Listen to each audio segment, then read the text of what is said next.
Bom dia, meus alunos do sexto ano, meus queridos, como vocês estão? Espero que realmente que todos estejam bem, tanto vocês como seus familiares, seus amigos, todos que estão à sua volta. Desejo a você nesta manhã realmente um bom dia de alegria, de perspectiva, de paz, de esperança para dias melhores. Vamos lá, vamos iniciar nossa manhã com mais uma apresentação da aula de ciências, turma 601 e 602. 601, esta aula é para o dia 22 de setembro. E turma 602, esta aula é para o dia 23 de setembro. Professora Estela com vocês aqui mais uma vez. Pegue seu livro e vamos lá, dar continuação à nossa matéria. Vamos falar hoje sobre água, o solvente universal. Se você observar uma garrafa de água mineral com gás, você vai ver a formação de um monte de bolhas. E ao ler o rótulo dessa mesma garrafa, você verá que não é só gás carbônico que está dissolvida na água. Existem várias outras substâncias. Como nessa imagem aqui ao lado, você vê um copo de água e com gás. E você olha somente a água e as borbolhas subindo, né? Que é o gás carbônico. Mas se você pegar o rótulo dessa garrafa de água, você vai ver que não é só água e gás carbônico, tem várias outras substâncias também. Uma das principais propriedades, uma das importantes propriedades da água é a capacidade de dissolver outras substâncias. A água é considerada o solvente universal, porque é muito abundante na Terra e é capaz de dissolver grande parte das substâncias conhecidas. Então vamos lá, não é só a água que dissolve substâncias, mas como ele é a substância mais abundante na Terra, nós colocamos ela, a água, como solvente universal, porque ela tem a capacidade de dissolver outras substâncias, como você leu lá no rótulo desta garrafa. As substâncias que se dissolvem em outras, por exemplo, o sal, recebem a denominação de soluto. A substância que é capaz de dissolver outras, como a água, é chamada de solvente. A associação do soluto com o solvente é uma solução. Então vamos lá, colocamos aqui o sal como exemplo, mas poderíamos colocar também o açúcar, tá? Então tudo aquilo que vai ser dissolvido é chamado de soluto. A água e outras substâncias que vão dissolver esses componentes é chamado de solvente. Quando eu faço a junção do soluto com o solvente, ou no caso aqui o sal ou açúcar, com a água, eu vou ter ali uma solução. Um exemplo, soluto, sal, o solvente é água.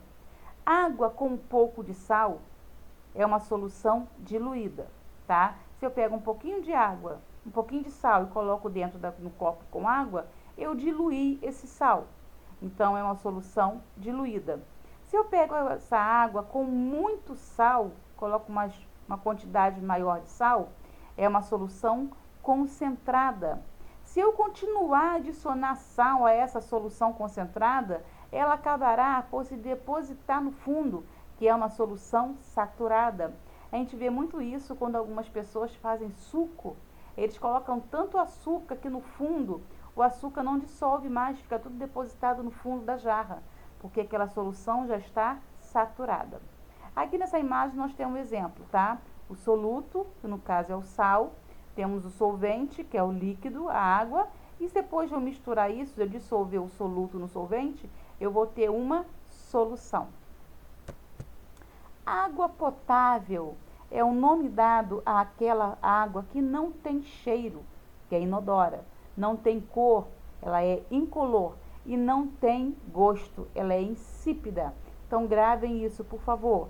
Sem cheiro, inodora, sem cor, incolor e sem gosto, é insípida. Para o consumo, ela deve possuir essas qualidades e se apresentar preferencialmente fresca ou com temperatura agradável. Dependendo de onde seja extraída, a água potável pode ser consumida imediatamente, sem passar por processos de tratamento. No entanto, no seu manancial ou fonte não forem limpos e seguros, não podemos ingeri-la, pois ela pode provocar intoxicação ou problemas de saúde, como diarreias, vômitos causados por micro-organismos. E não, então, queridos, nem toda água ela é confiável. Se tem dúvida se essa água não é confiável, não consuma, tá? Porque ela precisa ser tratada. Porque se você consumir e beber uma água contaminada, vai dar diarreias, vômitos, isso tudo causado por micro-organismos que podem ter na água. Aí temos exemplo, né, nessa imagem linda de um copo com uma água fresquinha, uma água potável. Essa água ela é inodora, incolor e é insípida. Vamos falar agora sobre outra propriedade da água que nós chamamos de tensão superficial da água. Tensão superficial é um fenômeno que ocorre na superfície de líquidos, como a água, formando uma fina película. Então vamos lá. Aqui nessa imagem aqui nós temos exemplo de animais que caminham sobre a água, tá? Vem aí um mosquito, né? Que ele consegue caminhar sobre a água. Por que ele consegue isso? Por causa da tensão superficial, que é um fenômeno que ocorre na superfície dos líquidos. É uma fina película, por causa da junção das moléculas, cria uma fina película na superfície da água. Os insetos, as aranhas e outros animais conseguem caminhar ou repousar sobre a água porque nas extremidades das suas patas existem pelos revestidos por uma substância gordurosa e por isso não conseguem penetrar entre as moléculas de água que estão unidas na superfície. Outro exemplo da tensão superficial da água é a formação de gotas de água. As gotas de água são esféricas devido à concentração nas moléculas da superfície provocada pela tensão superficial. Vamos lá, meus amores, a atividade do livro Rever e Aplicar da página 231. Façam, respondam, me encontre lá no Classroom, nos seus horários de aula comigo, com a professora Estela, para tirarmos as dúvidas, para eu te auxiliar naquilo que você possa não ter entendido. Estarei lá para te ajudar, para te auxiliar, tá ok? Horário marcado. Então, queridos, tchau, bye bye, fiquem com Deus e até a próxima aula. Um beijo!